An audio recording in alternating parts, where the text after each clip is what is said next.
Hello and welcome to this short SkillCorner video on our new physical metrics explosive accelerations, hosted by myself, Tom Goodall. Let's start with the why. PSV99 and standard acceleration metrics have offered us a limited read on a player's explosiveness. That short area quickness and ability to close down space or burst away into space is a really key metric for all position groups. And we believe that that inability to actually measure explosiveness has been a key gap in a club's ability to give a complete physical profile of a player. So, what have we done to address that? What metrics have we created? Well, we've actually bucketed that into two separate areas. We have our explosive acceleration counts, and we also have our new time to metrics. So let's look at those in more detail, and we'll start on the left here with our counts. So what speed band was reached? Firstly, for an explosive acceleration, the player needs to be at a high acceleration, which is 3 meters per second squared, for at least 0.7 seconds or 7 frames. And they need to be starting from a standing or walking speed, which is less than 9 kilometers an hour or 2.5 meters per second. That's the threshold that they will need to start with. Then, for that explosive acceleration to reach a high speed run, the player will need to reach a speed of 20 kilometers an hour. And to reach a sprint, it needs to be 25 kilometers an hour. That will then give us counts of how many times this has happened during a game, during a season. So there are counts for explosive accelerations to HSR and explosive accelerations to sprint.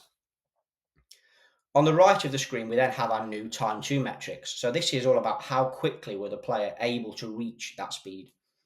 Again, this is split into two. We have our high speed runs and our sprints. And this is calculated by the time spent between that 9 kilometers an hour and the 20 kilometers an hour for a high speed run. That would be the time to HSR. And then the time between 9 and 25 kilometers an hour will give us a player's time to sprint. So how does this look? Let's actually take a sort of a talent ID and recruitment objective here, where we're trying to compare 3 players across Europe.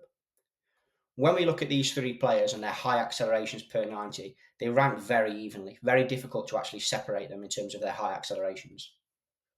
But actually, when we then look at their share of explosive accelerations that reach sprint, we can now clearly see a difference between the physical profiles of these 3 players.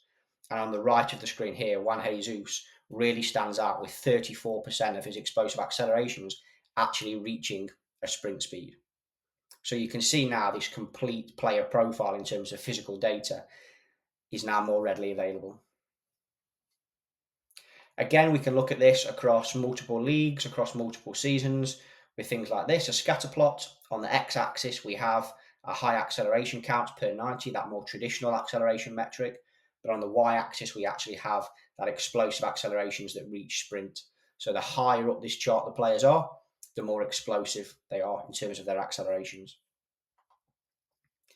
We also have a video here that can demonstrate how this looks on the pitch. I think this is always nice to see. What does it actually look like on the grass? So this is a game between DC United and Bayern Munich in pre-season. Bayern Munich are going to play a ball in behind to the top of the screen as we look here. And the DC United centre-back is going to turn and explosively accelerate to win the ball, as is the Bayern Munich right-back. But the difference here is the DC United player is able to have a time to sprint of 1.28 seconds compared to the Bayern Munich player who has a time to sprint of 1.46 seconds. And even though those two times have a difference of 0.18 seconds, it's just such a small margin, it actually makes all the difference, which is why it's really interesting to see that on a pitch. That small difference, that 0.1, 0.2 of a second in terms of being able to reach the sprint speed or the high speed run quicker than an opponent will often lead to you being able to win the ball. So what? If we loop back to the start and we think about the challenges that we spoke about, there has been limited signal for explosiveness. How have we been able to measure a player's ability to close down space and how quickly they can close down that space? And that has been a gap.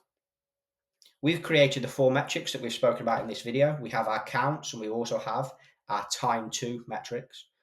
And ultimately what that has allowed us to do is actually now have a signal for genuine player explosiveness. We have the time to sprint and the time to HSR, which gives us that ability to measure how quickly players can close down space as well. So finally, when we combine these new explosive acceleration metrics with PSV99, we believe we now have a complete physical profile for players. We, of course, have this data for over 100 competitions in both the men's game and the women's game. For more information, please feel free to reach out to your local SkillCorner representative and we'll be more than happy to help. Thank you very much.